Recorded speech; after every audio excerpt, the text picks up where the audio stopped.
Përshëndetje të nderuar teleshikues, Michael Granoff është një emër që shumë kush kur e dëgjon pyet veten ku e kam dëgjuar unë.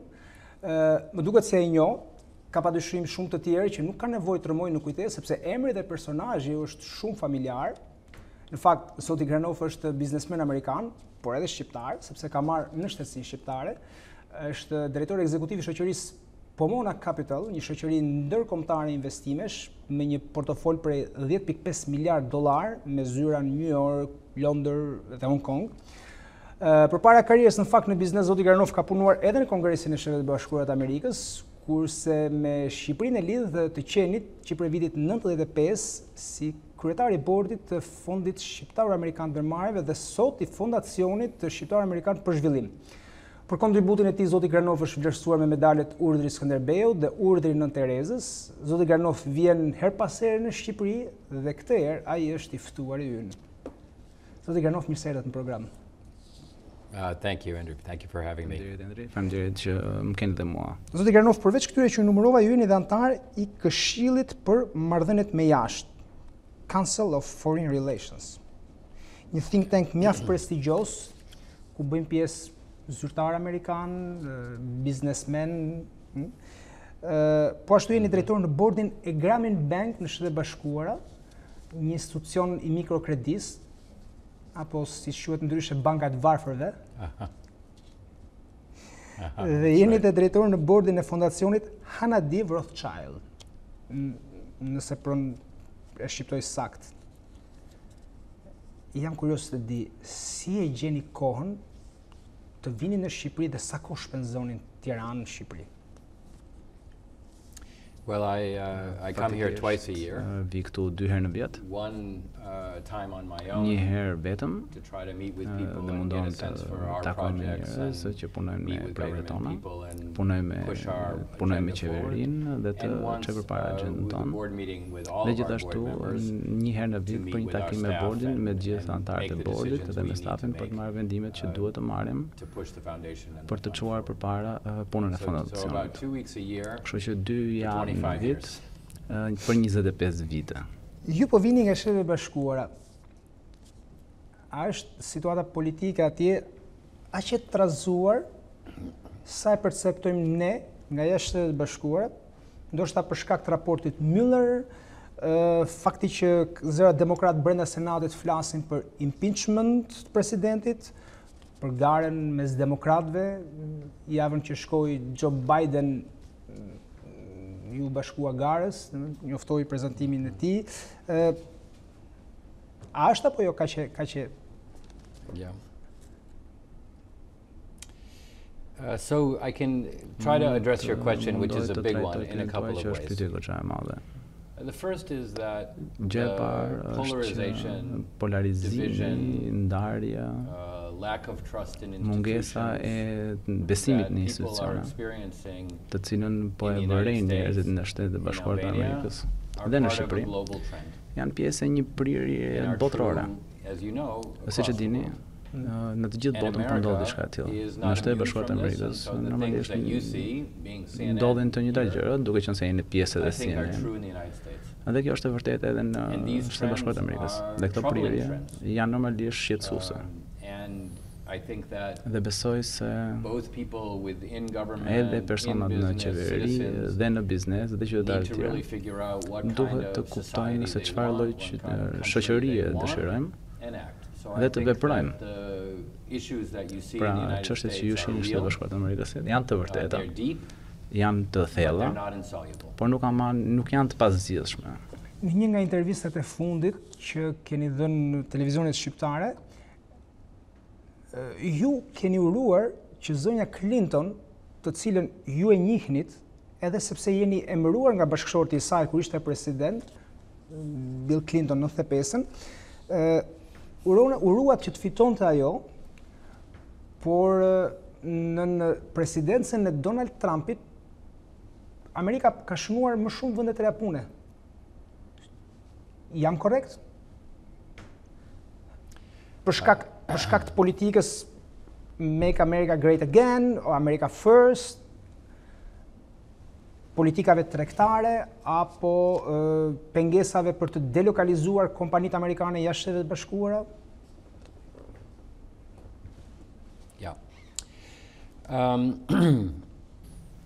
If you look at the American economy, shohim ekonominë amerikane, and you think about the dynamics that dhe nëse shohim dinamikën që e lçojnë nga një krah në një tjetër, një nga gjërat interesante është që presidenti i Shtetit Bashkuar të Amerikës në shumicën e rasteve nuk ka shumë ndikim nga sa mendojnë njerëzit. Dhe normalisht ai përfiton kur gjërat ecën mirë, mbase nuk është tërësisht përgjegjës për diçka të tillë. Dhe normalisht fajsohet kur gjërat nuk ecën mirë. Dhe ndonjëherë nuk e meritojnë këtë fajsim. Themelet, gjërat themelore pas krizës financiare botërore e kanë vendosur Shtetet Bashkuara të Amerikës në një rrugëtim rritjeje të gjatë. Dhe normalisht para se të vinte presidenti Trump në fuqi, këto kanë filluar dhe vazhdojnë. Dhe nëse shohim dhe mundohemi të masim efektet, puna e presidentit dhe veprimet e presidentit nëse lidhen me tregtinë, nëse lidhen me politikat fiskale, efekti në ekonomi nuk ka qenë i konsiderueshëm. Kështu që shumë arsyeja pse ekonomia po ecën përpara është sepse themelet u hodhën pas krizës dhe ato kanë vijuar pastaj punën e vet. Pjesa tjetër është që dhe kjo është pjesa e prekshme. Pjesa e paprekshme është mënyra se si ndihemi ne. Dhe është e vërtetë që njerëzit sot ndihen mirë për ekonominë. Dhe kur ndihesh mirë për ekonominë, shpenzon më shumë para, shkon dhe blen diçka. Kur ndihesh pesimist për ekonominë, atëherë ekonomia mund të jetë në të njëjtin nivel, por perceptimi është i keq dhe thua që nuk do ta blej diçka të tillë. Kështu që për momentin në ekonominë e Shtetit Bashkuar të Amerikës po ecim në një mënyrë të ngadalt, por të qëndrueshme. Dhe disa persona mund të jenë pak nervoz për këtë, për ekonominë, dhe prandaj, kjo është arsyeja kryesore pse besoj unë shohim një rritje të ekonomisë. Dhe nuk besoj që lidhet në përgjithësi me punën që ka bërë presidenti shumë të mirë në këtë rast për shembull, apo nëse ka pasur dëm nga një president tjetër apo nga ky president. Pra është ciklike. That's right. And everybody always says dhe të gjithë thonë që këtë herë është ndryshe, nuk do përsëritet gjë, por është vërtet. Ka cikle ekonomike. Disa prej tyre mund të jenë më të gjata, disa prej tyre mund të jenë shkurtra, por ama ke të drejtë. Jemi të nënshtruar ndaj cikleve ekonomike gjatë gjithë kohës. Dhe normalisht do të ketë edhe një rënje pasaj rritje. Si u duket klima e biznesit në Shqipëri? Po ti referojmë në raportit fundit Bankës Botërore Doing Business 2019, pak përparime janë bërë nga Shqipëria. Si mendoni ju, cilët janë faktorët kësaj ere në Shqipëri? So, if you look at the Albanian economy, nëse shohim ekonominë shqiptare, duhet ta shohim në një kontekst rajonal, në kontekstin e Ballkanit, të Evropës. Nëse shohim disa nga të dhënat e Bankës Qendrore që kanë parë, sepse guvernatori i Bankës Shqiptare ka punuar edhe për fondacionin tonë. Dhe të dhënat e Bankës Qendrore do të shihni se ekonomia shqiptare po rritet në mënyrë të qëndrueshme, mbase pak më pak se çduan njerëzit ose sa si po rritet Evropa në përgjithësi apo rajone. Por edhe rritja në Evropë është më e ulët nga çduan shohin njerëzit. Dhe kjo është e vërtetë edhe për Shqipërinë, edhe sepse Shqipëria është pjesë e këtyre dinamikave rajonale. Në disa pjesë po ecet mirë. Dhe nëse shohim vetëm Shqipërinë dhe si po ecën ekonomia, edhe në këtë rast besoj se mund të arrijmë një përfundim të njëjtë, po ekonomia shqiptare po ecën, po rritet në një përmasa më të pakta, Po kjo rritje më ullët krijon më pak mundësi për mundësim, më pak mundësi që kompanitë të zhvillohen më tej. Ka rritje, por ka dinamika më të pakta, le të themi, ose më ulta, dhe mundësitë që i duhen vendit për ta përmbushur nevojat e njerëzve nuk janë akoma të plota. A ndikon klima jon politike në të bërin biznes? A e kuptoni ju këtë që po ndodh aktualisht me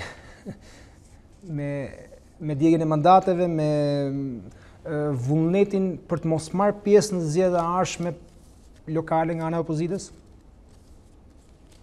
So, while I'm not an expert on the political situation for sure, during the last 4 days that I've been here, I've met with the Prime Minister, I've met with the President, I've met with Mr. Basha, I've met with Mr. Berisha, with everyone.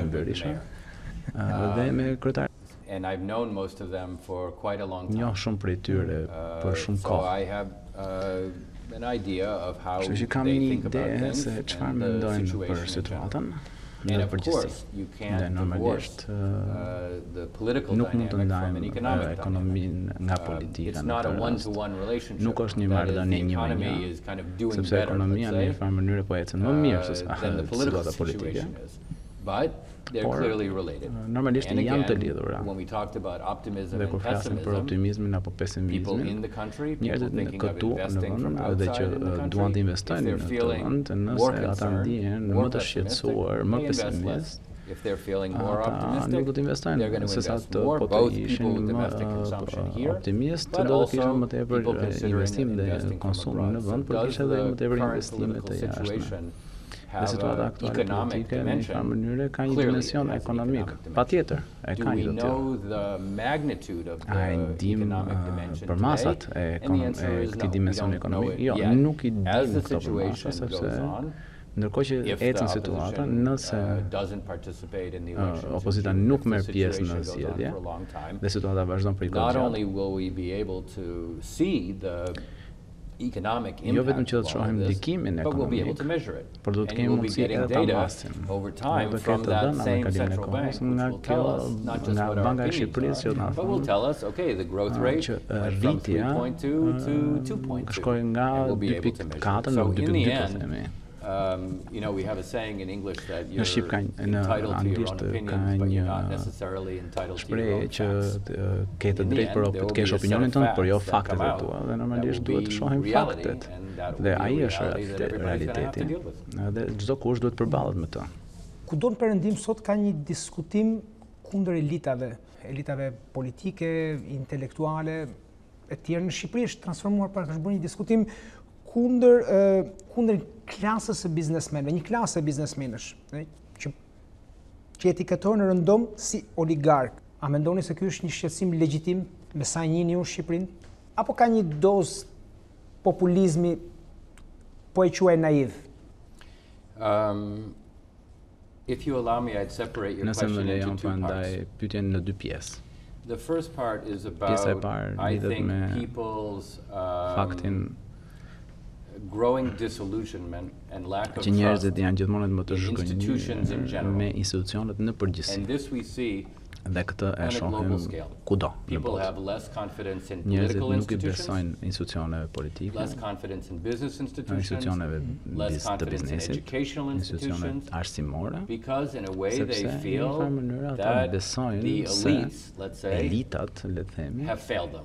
That is, that they believe that the status quo is not serving them, and those institutions and the people who run those institutions have failed them. And part of the reason that I think we see the populism that we do today is exactly because of that. In the United States, you have people who look back and say, kthejnë kokën pas dhe thonë që pas krizës financiare ne kemi pasur një 10-vjeçar me rritje ekonomike, por situata ime nuk është më e mirë. Kështu që ju s'keni bërë punë të mirë të kujdeseni për mua. Dhe sistemi arsimor nuk është më i mirë, shëndetësori nuk është më i mirë, puna ime nuk është më e mirë. Kështu që besoj se ka një problem botëror për sa i përket besimit në institucione. Dhe kjo normalisht shpjegon një pjesë të madhe të populizmit që shohim. Dhe besoj se kjo varet tek personat që janë përgjegjës në institucionet dhe unë ndërta, dhe ne duhet të sigurohemi që ne me të vërtet po japim atë që duhet t'u japim njerëzve. Pjesa e dytë e pyetjes, dhe kjo lidhet edhe me Shqipërinë normalisht. Pra, unë besoj se nëse merrni disa të dhëna sondazhesh, do të shihni që besimi tek qeveria edhe në Shqipëri ka rënë, edhe në të gjitha institucionet e tjera që përmendëm. Çështja e oligarkëve është çështje tjetër. Kjo pyetje thotë, kjo çështje lidhet me si duhet të ndjehemi ne lidhur me grumbullimin e pushtetit dhe të pasurisë në mënyrë ligjore apo të jashtëligjshme tek disa njerëz. Kjo është tjetër problem. Dhe kjo sjell çështje të tjera për shoqërinë. Për mënyrën se si kjo u grumbullua kjo pasuri, çfarë lloj pushteti kanë këta persona, kush është reagimi i duhur qeveritar. Thjesht për jap një shembull, në Shtetet Bashkuara të Amerikës kemi shumë ligje që lidhen me monopolet. Dhe kemi ligje që thonë që nëse mund të bësh një monopol në mënyrë të palishme, atëherë ne ta ndajmë atë kompani, atë shoqëri. Kështu që ndahet pyetja, ideja e oligarkëve që kanë edhe çështjen ligjore dhe të jashtëligjshme brenda nga pyetja e përgjithshme ose çështja e përgjithshme se si elitat dhe institucionet në një farë mënyrë po punojnë për të dhënë shërbimet e tyre për qytetarët. Dhe problemi i institucioneve është më i rrezikshëm dhe më sistematik se sa nëse një person apo një person tjetër mbledh më shumë pasuri në mënyrë të ligjshme apo të jashtëligjshme. Në teori keni drejt. Në praktikë ju pyes, ekziston frika, është reale për oligarkët? Ka oligark në Shqipëri? Jeni ju një oligark? Me që keni takuar presidentin, kryeministrin, kryetarin e opozitës, jeni prej 25 vitesh në Shqipëri, keni bërë biznes suksesshëm, keni ndikuar në ndryshimin e legjislacionit. There are parts of your question that pjesë disa pyetjes tuaja që të cilat nuk ja di përgjigjen, para mund të përgjigjem një pjesë të pyetjes tuaja.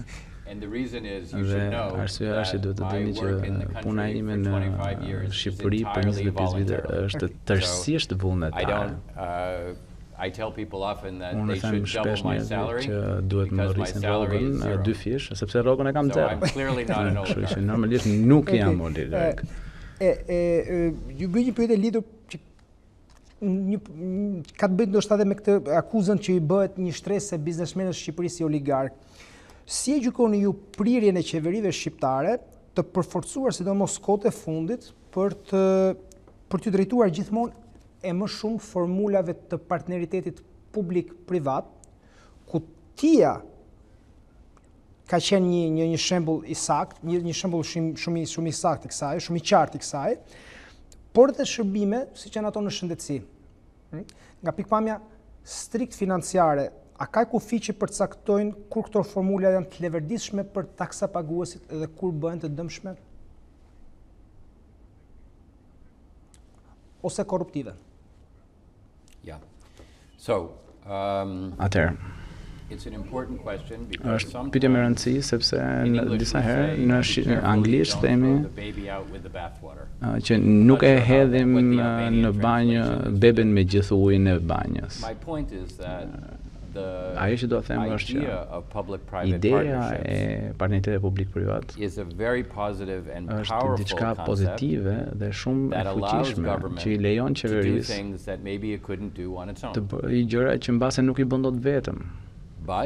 Por me të vjen edhe mundësia e potencialit të korrupsionit dhe që të përdoret në mënyrë negative. Nuk është negative në vetvete, por nëse përdoret në mënyrë pozitive. Kështu që pyetjen ngritet çështjen e aeroportit për shembull. Kur fillova të vjen në këtë vend,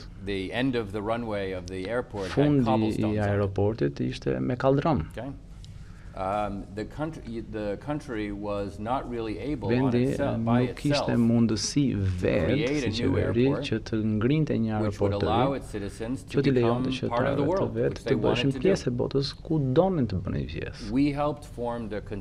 Ne ndihmuam në krijimin e konsorciumit jo vetëm me qeverinë, por gjithashtu një sër antarësh të tjerë me ndihmën e jashtme gjermane dhe krijuam një konsorcium që ndërtoi aeroportin në Terez, që ne përdorim sot. Kjo është diçka që i ka shërbyer shqiptarëve në një mënyrë të jashtëzakonshme. Vendi përfitoi nga kjo, njerëzit përfituan nga kjo, ishte një investim i mirë për fondin tonë. Nuk mund të imagjinoj në një situatë ku të gjithë fitojnë tjetër si kjo. A mund të përdoret ky lloj formule në mënyrë pozitive? Patjetër. Dhe këtë të njëjtën gjë kemi bërë me prodhimin e kartave të identitetit dhe pasaportave me aleatin, siç e dini. Ku ne arritëm të bëjmë gjëra që do të ishin të vështira për një qeveri të bënte vetë. Dhe faktikisht qeveria na kërkuar ta rinovojmë këtë kontratë sepse besuan atë që ne bëjmë. Tani. Kjo nuk do të thotë që kjo formulë nuk mund të abuzohet. Dhe nëse këto partneritete përdoren për t'i dhënë një dorë miqve të tu, apo për t'i dhënë kontrata njerëzve të cilët nuk duhet t'i marrin këto kontrata, atëherë patjetër që bëhet diçka e rrezikshme dhe duhet të ketë një mbikëqyrje. Dhe duhet të jetë e kontrolluar dhe qeverisur. Ndërkohë që këto partneritete nuk duhet të jenë, ose sistemi nuk duhet të jetë keq, duhet të ketë një mbikëqyrje të mirë qeveritare të tyre. Dhe duhet monitorohen në mënyrë të tillë që ato të veprojnë në interes të vendit. Nëse nuk veprojnë në interes të vendit, atëherë nuk duhet të inkurajohen. Nëse ato po veprojnë në interes të vendit, atëherë pse jo? Një pyetje të fundit për çështjen e ekonomisë shqiptare përpara se të kaloj tek pyetjet që kanë të bëjnë me projektet e Fondacionit, që ju e keni shumë për zemër. Në shkurt 2018 çeli veprimtarinë Albania Stock Exchange, një bursë shqiptare e titujve, bursë e parë operative, ku për momentin traktohen vetëm tituj qeveritar të maturiteteve të ndryshme. Me sa njihni ju tregun, mendoni se kushtet janë pjekur për të parë së shpejti ekonominë kompani shqiptare që të listohen në të, dhe nëse kompanitë shqiptare e kanë fituar apo jo mjaftueshëm pjekurinë për të qenë transparente, për të listuar në bursë.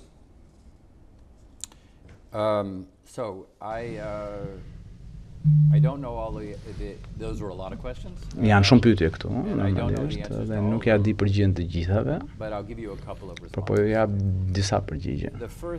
E para është që të pasurit e një burse nuk është përkufizimi i faktit që ke një ekonomi të suksesshme të sektorit privat.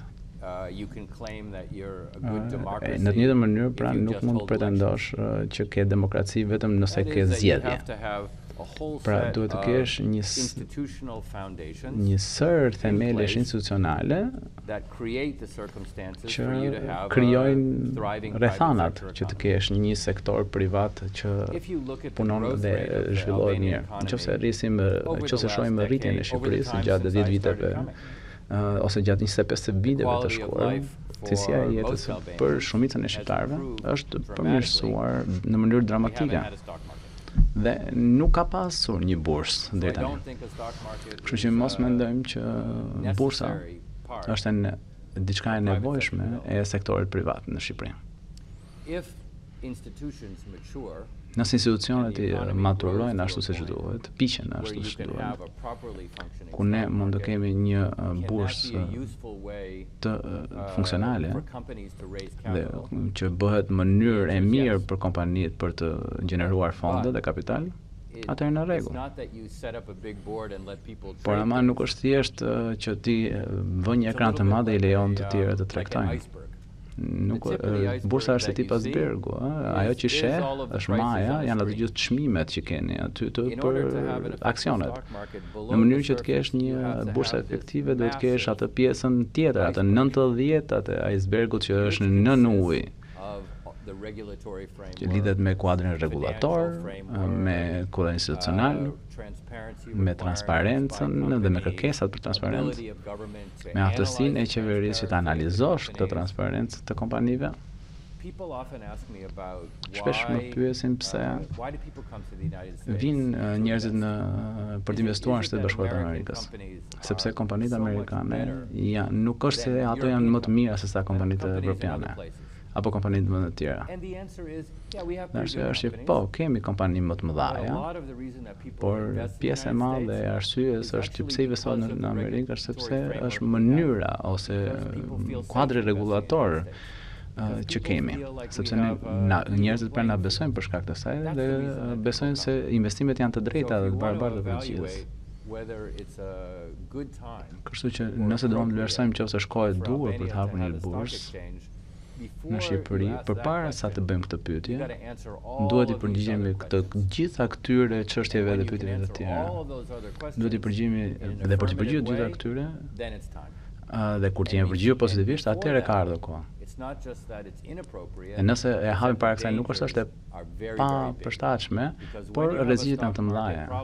Sepse nëse ke një problem në bursë dhe ke një rënje të bursës, mund t'ju them shumë qartësisht që krijohet shumë pakënaqësi dhe shumë njerëz e shprehin pakënaqësinë e tyre në mënyra nga më të ndryshmet. Dhe kjo është e rrezikshme. Kështu që besoj se duhet të hecet me shumë kujdes drejt kësaj gjëje. E sigurt është që nuk do të jetë për nesër të qenit ose të pasja e një Gordon Gekko shqiptar. Zoti Granoff, nëse emri juaj, sikur se thash në fillim, është familjar për shumë qytetar, jo të gjithë e dinë, qoftë edhe pas kaq kohësh, që pas shumë objekteve që qytetarët frekuentojnë vazhdimisht apo shërbime që ata përdorin, qëndron Fondi Shqiptaro Amerikan i Ndërmarrjeve, kryesisht si bashkaksioner, në pjesën më të madhe të rasteve si nismëtar. Për shembull, fondi ka qenë, sikur se e thamë në pjesën e parë, bashkaksioner i aeroportit të Rinasit, deri në momentin kur u shit tek kompania kineze që ka sot. Ka qenë aksioner i Bankës Amerikane, derisa u shit tek Intesa San Paolo Bank, tek kompania aleat që ju e përmendët në pjesën e parë, që prodhon pasaportat biometrike të shqiptarëve, që ishin një kusht shumë i rëndësishëm për lëvizjen e lirë dhe pa viza. Jeni bashkaksioner në një qendër të madhe tregtare këtu në Tiranë, një kompani sigurimesh e tjera e tjera e tjera. Për ta thënë thjesht, qeveria amerikane ju dha në fillim në 95-ën $30 milion amerikan, cilat gjatë 23 vjetëve të aktivitetit fondi investoi direkt në 110 milion në rreth 77 investime në 40 shoqëri të ndryshme, duke realizuar një fitim neto rreth $250 milion, nëse jam i saktë. Përpara se të bëj pyetjen thelbësore, në faqen internetit të fondit, në rubrikën Fact Sheet, ndër të tjera, lexojmë se fondi ka qenë partnere e çdo qeverie dhe opozite gjatë 23 vjetëve të ekzistencës saj. Jam kurioz të di se çfarë do me thënë tamam për një fond si juaj të jesh partneri i opozitës. So if you, those were a lot of statistics that you read, and to the best of my knowledge, they're all true. Janë të gjitha të vërteta. But what I meant by the point about partnership with government and with opposition is that from the very beginning we realized that especially operating in a small country like Albania, that was developing, that we needed to be essentially above politics. Ideja ishte që duhet ishim mbi politika. Duhet donim që të gjithë na mbështesin atë që bënim dhe besonim se po bën ajo që ishte në interesin e shqiptarëve në përgjithësi, ishte e rëndësishme për ne. Dhe duhet të ndërtonim komunikim dhe të ndërtonim komunikim me çdo që ishte në qeveri dhe me çdo që ishte në opozitë, në mënyrë që të mos kishte asnjë lloj mundësie që ajo që bënim ne të ishte e politizuar në një mënyrë ose në një tjetër. Pra njerëzit mos thonin që ky është me këtë qeveri apo me atë qeveri. Nuk e donin diçka tjetër. Kështu që nga fillimi i punës tonë u munduam të siguroheshim që të kishim linja komunikimi me të gjithë që ishin në qeveri, me të gjithë që nuk ishin në qeveri, në mënyrë që ata të vlerësonin atë që po bënim.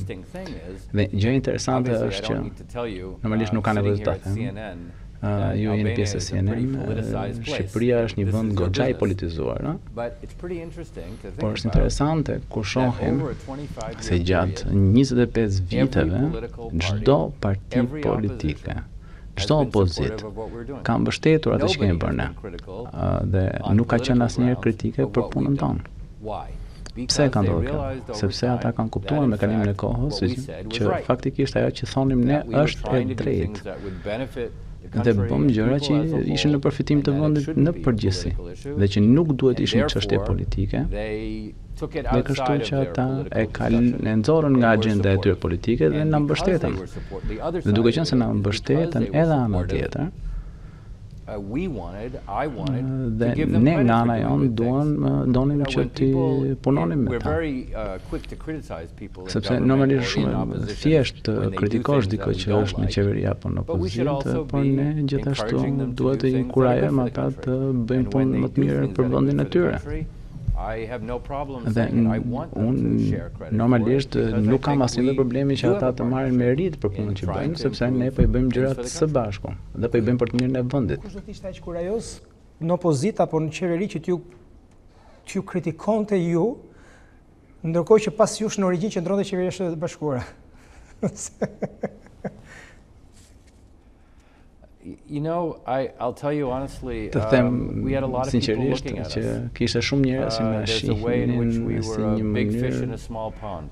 If we had had projects where there were allegations of corruption, where things didn't go so well, you can bet that you would be reporting it. And government would be jumping all over it. And so while people, I think, respected us, por besoj se njerëzit na respektuan sepse ne nuk jo se ishim vetëm se ishim amerikanë. Dhe kjo nuk na dha imunitet. Njerëzit na mbështetën jo sepse na kishin qejf nga pikpamja emocionale, por sepse projektet ishin të sakta. Dhe nëse nuk do të kishin funksionuar atëherë nuk do të kishin pasur asnjë lloj vaksinimi, le të themi, nga gjërat e këqija. TIA ka qenë një nga projektet që ju e keni pasur më për zemër dhe që ju e reklamoni si një nga vitrinat, le të themi, të fondit. Po, besoj e keni mësuar që ka pasur një vjedhje të dytë me armë brenda në aeroport. Vjedhja e parë ndodhi në qershor të 2016-s, kur fondi ishte ende bashkaksioner, sepse kalimi i aksioneve u bën në tetor të po atij viti. Me sa kam unë informacion, masat e sigurisë që përdoren për të ruajtur janë të njëjtat si ato në origjinë të koncesionit. Këto dy raste e zbejnë sadopak suksesin e këtij koncesionit, të këtij investimi? I don't think they diminish the success of the concession, which is about how we created suksesin e koncesionit, që lidhet me mënyrën se si ne krijuam mundësinë që shqiptarët të lëvizin dhe të udhëtojnë dhe të jenë pjesë e botës. Por është e qartë që siguria e aeroportit është çështje kritike. Lidhet me çështjen e sigurisë kombëtare të vendit dhe është shumë e rëndësishme që aeroporti të funksionojë në një mënyrë dhe në një mjedis të sigurt. Dhe nëse shohim se si funksionon siguria në një aeroport, gjatë kohës që ne ishim operatori i aeroportit, kërkesa tonë për sa i përket të sigurisë ishte që të monitoronim sigurinë e aeroportit dhe nëse kishte ndonjë çështje që ne e pikasnim, shumë shpejt duhet të njoftonim autoritetet, policinë, qeverinë dhe autoritetet e sigurisë. Dhe unë besoj se kur ndodhi vjedhja gjatë kohës kur ne operonim aeroportin, me sa di unë, ishte që ne kontaktuam autoritetet e sigurisë në më pak se 1 minutë nga momenti që ndodhi. Pasi e bëjmë diçka të tillë, përgjegjësia për kapjen e kriminalëve është e qeverisë, e policinë, me autoritetet e sigurisë. Është shumë e qartë pra se ku janë edhe ku gjenden përgjegjësitë. Dhe në mënyrë që sigurohen që këto gjëra të mos ndodhin më, të gjithë pjesëmarrësit, të gjithë aktorët duhet të sigurohen që të kenë shqyrtuar diçka të tillë dhe të dinë se çfarë duhet të bëjnë. Në sa herë që ka një vjedhje, në një mënyrë ose në një tjetër, ka pasur një problem në sistem dhe nuk duhet të ketë probleme në sistem. Është kaq e thjeshtë. Ty pyes pak për fondacionin. Se fondi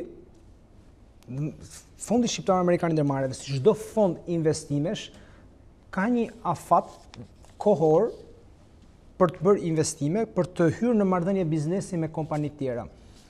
Dhe në bazë të një ligji të Kongresit Amerikan, fondi sot nuk mund të operojë më. Për këtë arsye ju në 2009 krijuat fondacionin. Për të siguruar trashëgimin. Mirë po, fondacioni është jo fitimprurës. T'ju bëj një pyetje paksa të pacip. A dalin parat që fondi ka fituar gjatë 23 vjetëve për të mbajtur fondacionin? Është pyetje me vend faktikisht, jo pyetje e pacip. Edhe arsyeja është që është pyetje mirë. Sepse shpesh njerëzit të dëgjojnë që nuk e kuptojnë se si funksionon fondacioni. Sepse faktikisht fitimet e fondit u bën le të themi që quhet fondi bazë i fondacionit. Dhe fondacioni e përdor këto fitime ose këto fonde për të investuar në projektet e veta. Nëse e menaxhon shumat siç duhet, mund të operojë gjatë gjithë jetës, pafund. Dhe mund të veprojë përgjithmonë pra në këtë mënyrë. Dhe nëse shohim institucionet e tjera në të gjithë botën, në Shtetet Bashkuara të Amerikës, mund të shohësh fondacione që kanë operuar për periudha shumë gjata akoma. Për shembull si Ford Foundation ose Rockefeller Foundation. Pra ne në një mënyrë hartojmë arkitekturën e fondacionit dhe nëse e menaxhojmë në mënyrë siç duhet, do të kemi mundësi të veprojmë pafund ose të paktën për një periudhë jashtëzakonisht shumë të gjatë. Ku ndryshon fondacioni juaj, pra Fondacioni Shqiptaro Amerikan për zhvillim, nga fondacionet tjera që kanë vepruar në Shqipëri, si për shembull Fondacioni për Shoqërinë e Hapur, Fondacioni Soros, i cili gjithashtu ka pasur projekte në arsim, apo në infrastrukturën arsimore, apo në përgatitjen e elitave?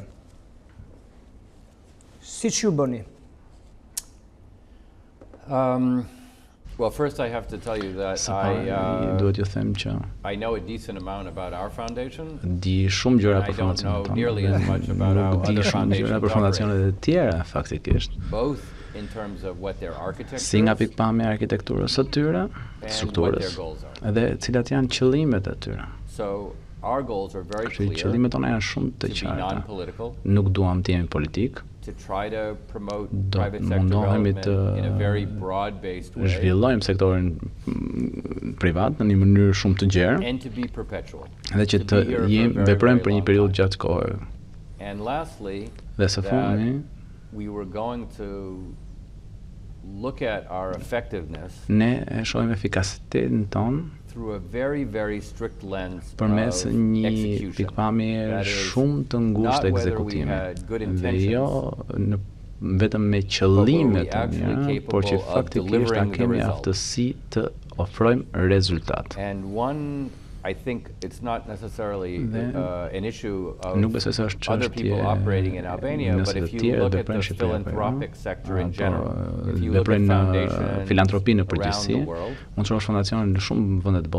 I think one of the things that we find is while there's not a shortage of good intentions, there's a shortage of good execution. And we focused dhe ne përqendrohemi jashtëzakonisht shumë tek ekzekutimi, tek zbatimi. Dhe nëse pyet për shembull pse qeveria do të bëhet partnere jona, for every dollar that we spent dollar që ne kemi shpenzuar këtu ose kemi investuar këtu, almost another dollar has been contributed by someone else është investuar nga dikush tjetër që është bërë pjesë e projekteve tona. Pse e bëjnë diçka atë? Nuk e bën se qëllimet tona ishin më të mira se të dikujt tjetër. Ka shumë njerëz me qëllime të mira. E bën sepse ata besojnë, confidence dhe that we would be able to deliver. I besojnë vetes që ne kemi mundësi të ofrojmë diçka dhe të ekzekutojmë atë. Nëse nuk do të besojnë, nuk ta kishin bërë vetëm ose ta kishin bërë me diçka tjetër, me dikë tjetër investimin. Kështu që besoj se ndryshimi midis nesh dhe të tjerë është që nuk është çështje qëllimesh, por dallim në ekzekutim, në zbatim. Dhe një pjesë e kësaj është se ne e dimë se sa e vështirë ishte të fitonim këto para. Kështu që ne jemi të vërtet kujdesshëm me mënyrën se si i shpenzojmë ata. Më shumë se sa shumë të tjerë. Përfitoj nga rasti që ju kam pranë, t'ju komplimentoj, ja kam bërë edhe zotrinve që drejtojnë fondacionin për punën shumë të mirë që keni bërë te pazari i ri Tiranës për shembull.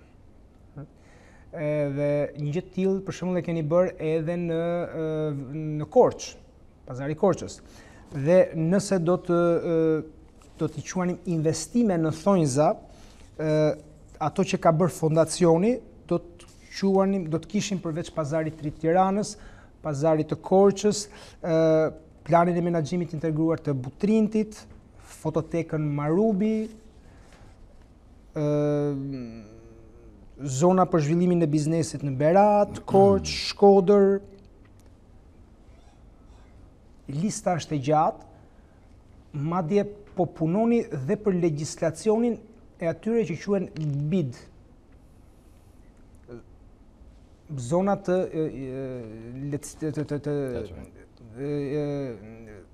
përpiqen ta përkthej shqip atë që ju e quani BID. Zona të sipërmarrjes turistike, nëse jam i saktë. Yes, that's right. Zona për përmirësimin e turizmit. That's right. Si zgjidhni projektet? Se e kuptova që të tjerët vinë sepse jeni ju. Po ju në origjinë si shkoni? Well, the first thing you have to decide is gjëja e parë që duhet të vendosësh është çfarë do të arrish. And so one of the things that we Një wanted nga to gjërat që ne do donim was të to operate on a bënim national është të scale ishim across në the të country. gjithë vendin. And one of the things we noticed Dhe is një nga that gjërat you që had, pam with është regard to që these bids, për sa i përket is that këtyre you zonave had të përmirësimit të biznesit, central city areas kishit zonat qendrore në in cities qytete, across the country në të gjitha qytetet e Shqipërisë, that were dead, that që në essentially ishin të were vdekura, që nuk po përdoreshin dhe që ishin në gjendje të keqe. Ne menduam se kishte modele në vende të tjera të botës dhe këto zona mund të rinovoheshin dhe mund të rijetëzoheshin dhe mund të kishte një partneritet me bizneset e vendit e zonave. Në një farë mënyrë mund të ndryshojë këto zona në vende ku njerëzit duan të shkojnë dhe njerëzit mund të investojnë në bizneset e tyre dhe të tjerë mund të shpenzojnë në këto. Kështu që ne filluam të ndërtojmë në të gjithë vendin. Kur bëj pyetjen se si zgjedhim, duhet të siguroheshim që mund të siguronim dhe mund të krijonim partneritet duhur midis qeverisë vendore, midis bizneseve të vendit, midis fondacionet, në mënyrë që të kishim gjithë këto elemente së bashku. Nëse nuk i kishim këto elemente, nuk arrihej diçka e tillë. Tashmë besoj se kemi 8 në të gjithë vendin, kemi bërë në Shkodër, kemi bërë në Kruja, në Korçë dhe patjetër në Tiranë duket e pazari. Dhe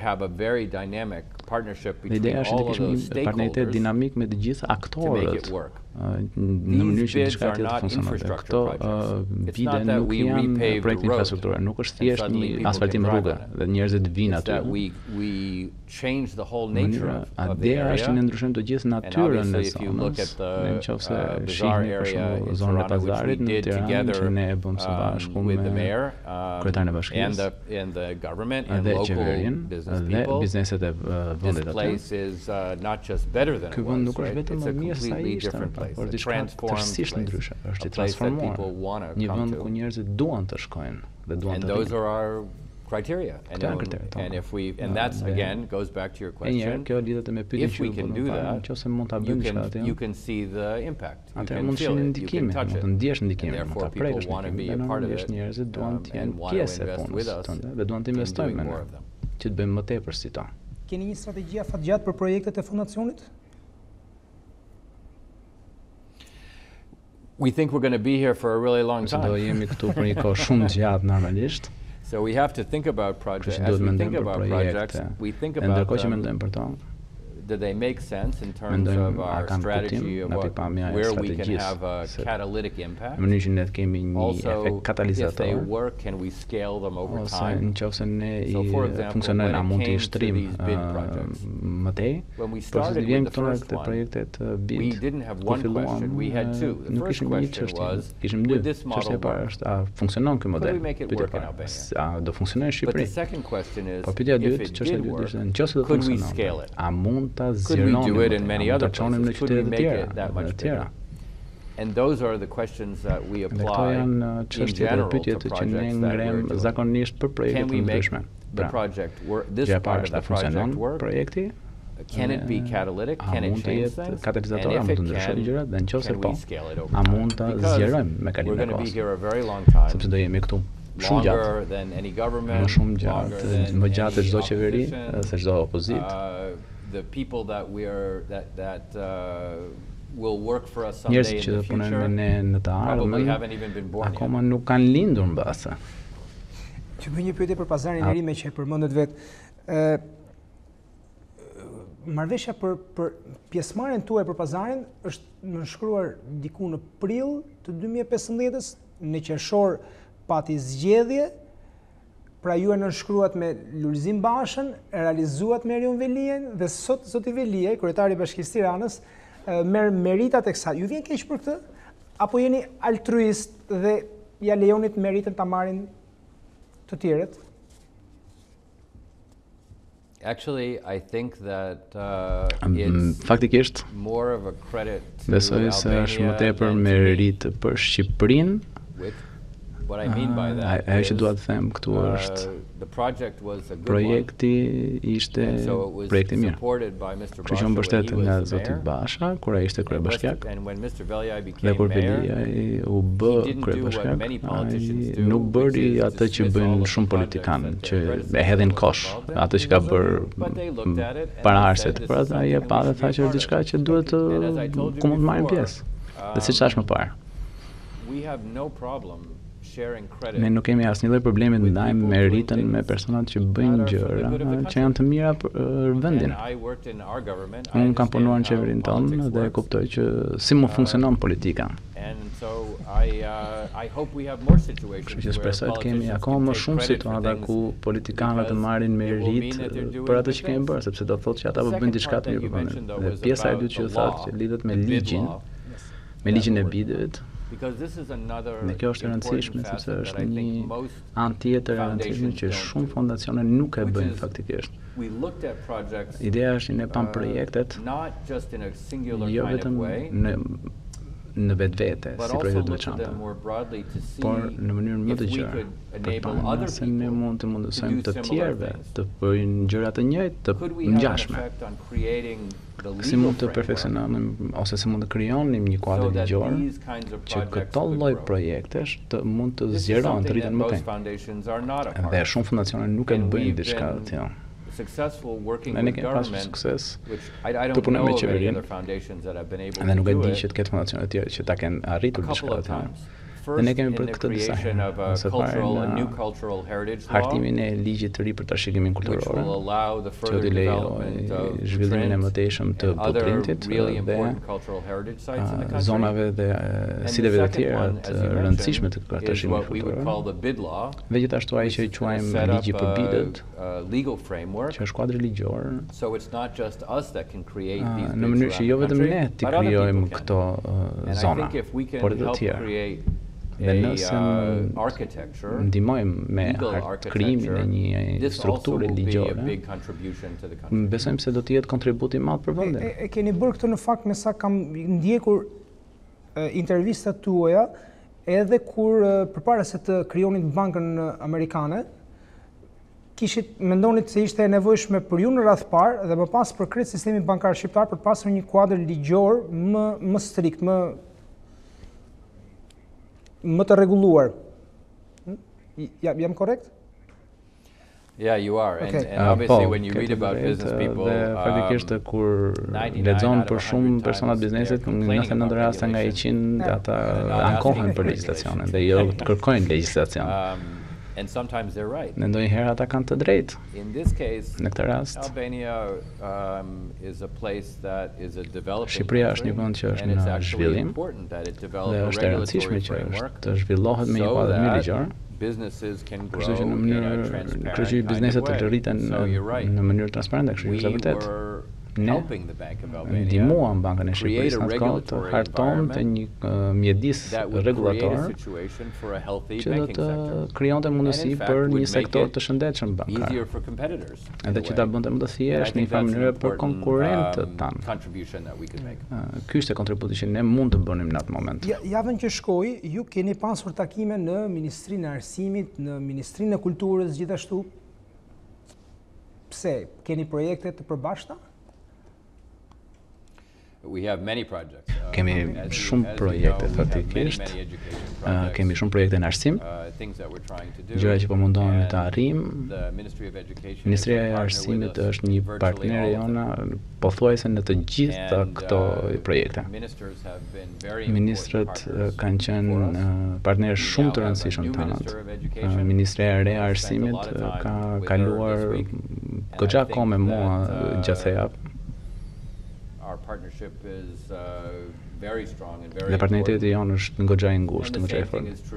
Dhe njëjta gjë është e vërtetë për Ministrinë e Kulturës. Pra një nga realitetet e fondacionit është që ka shumë pak gjëra të cilat ne mund t'i bëjmë kur ne pa pasur ndërthurje me ministritë, me qeverinë vendore. Kështu që në mënyrë që ne të jemi suksesshëm, duhet të kemi dhe të vendosim marrëdhënie pune të hapura dhe transparente dhe partneriteti. Kështu që një nga arsyet që unë takohem me ministrat, jo vetëm që të shoh situatën politike, por për të folur për projektet tona, për atë që ne duam të bëjmë, dhe për të mirën e vendit, dhe çfarë do dëshironi që qeveria të bënte për të na ndihmuar, dhe të mundohemi ta çojmë përpara këtë gjëra. Dhe normalisht ndryshimi nuk është diçka e lehtë për të arritur, dhe kërkon një ekip që të arrihet. Për ta mbyllur, ju thatë gjatë intervistës që gjatë këtyre viteve që ju keni qenë në Shqipëri, ju nuk keni paguar për shërbimet që keni kryer. E dyta, ju përmendët filantropinë. Fondacioni vetë është një vepër, një akt filantropie, bamirësie. Ju përmendët fondacionet e Shtetit Bashkuara, të cilët kanë funksionuar për një kohë gjatë. Por ne në Shqipëri nuk është se e njohim shumë filantropinë. Me filantropinë e strukturuar. Unë qoftë se kërkoj të dikush para, ndoshta mund të m'japi, po filantropinë e strukturuar nuk është se e njohim shumë mirë. Si e shihni të ardhmen e filantropisë në Shqipëri dhe ndoshta edhe më gjerë në Ballkan? It's quite an important question. Është pyetje me rëndësi faktikisht. Dhe nëse më pyesni pse unë shpresoj që të zhvillohet me kalimin e kohës, shkon përtej asaj që mund të arrijë fondacioni jonë. Shpresoj që ajo që bëjmë ne të inkurajojë edhe të tjerë të bëjnë gjëra të ngjashme.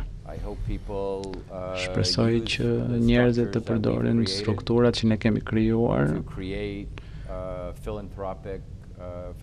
për të krijuar dhe për të ngritur fondacione filantropike, për të bërë gjëra të rëndësishme dhe të mira për vendin.